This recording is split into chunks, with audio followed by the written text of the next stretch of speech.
Ողջույն բոլորին, այսօր առաջարկում եմ միասին պատրաստենք բլղուրով և բանջարեղենով անչափ համեղ փլավ։ Բլղուրով այս համեղագույն փլավը պատրաստելու համար ձեզանից կպահանջվի ընդամենը 10 րոպե։ Փլավը պատրաստելու համար մեզ անհրաժեշտ է 1 բաժակ խոշոր բլղուր, 1 ճաշի գթալ տոմատի մածուկ, աղ, ուրց, ձեթ, 1 գազար, լոլիկ, չիլի պղպեղ, սոխ, 1 կանաչ պղպեղ, ինչպես նաև համեմ։ Քանի որ բլղուրի հատիկները շատ մանր են, աշխատում ենք բանջարեղենը հնարավորինս մանր կտրատել, որպեսզի մեր փլավը գեղեցիկ տեսք ունենա։ Մանր կտրատում ենք 1 գլուխ սոխը, 5 չերի տեսակի լոլիկը և 1 կանաչ պղպեղ։ Չերի լոլիկների փոխարեն կարող եք վերցնել 1 մեծ լոլիկ։ Չերիչի մանր անցքերով քերում ենք 1 գազար։ Որպեսզի մեր փլավը հաճելի կծվություն ունենա, կավելացնեմ կես չիլի պղպեղ։ Չիլի պղպեղը չափազանց կծու է, կարող եք այն փոխարինել սև կամ կարմիր աղացած պղպեղով։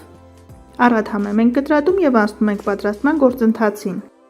Բլղուրով և բանջարեղենով պատրաստվող այս փլավը չափազանց համեղ է և վիտամիններով հարուստ։ Մեկ անգամ պատրաստելուց հետո վստահեցնում եմ, որ սկսելու եք հաճախակի պատրաստել։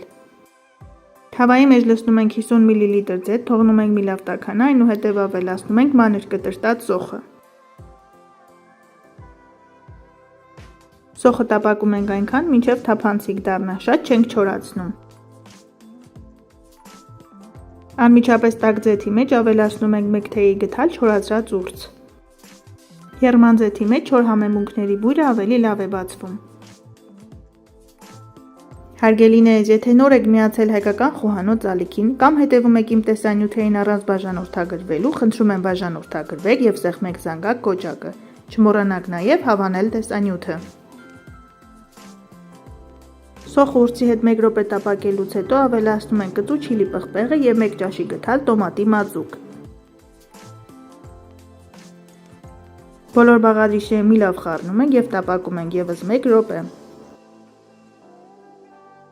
Ժամանակն է ավելացնենք կանաչ պղպեղը, գազարը և լոլիկը։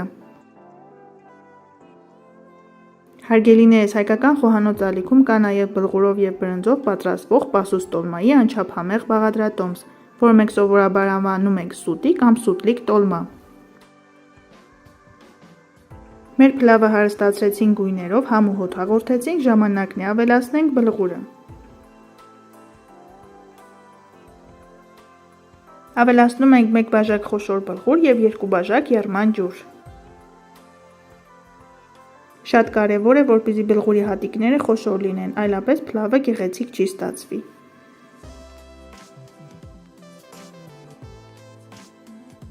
Եռման ջուրը ավելացնելուց հետո փլավը համեմում ենք աղով, ըստ ճաշակի։ Մի լավ խառնում ենք, որպեսզի համերը միախառնվեն և ծածկում ենք թավան։ Սպասում ենք 8 րոպե։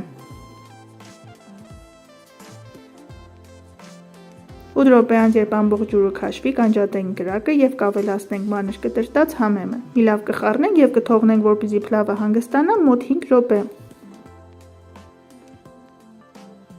Հարգելիներս, մոտակա տեսանյութերում կներկայացնեմ նաև բլղուրով և տավարի մսով պատրաստվող անչափ համեղ ապուր։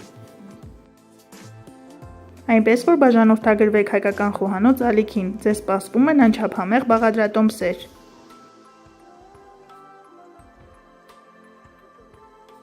Համեմը ավելացնելուց հետո մի լավ խառնում ենք, ծածկում ենք թավան և կարելի է մատուցել արդեն 5 րոպեից։ Չոր ուրցը յուրահատուկ համ և հոտ է հաղորդում բլղուրով փլավին։ Բլղուրով և բանջարեղենով այս փլավը կարելի է մատուցել թարմ կիտրոնով։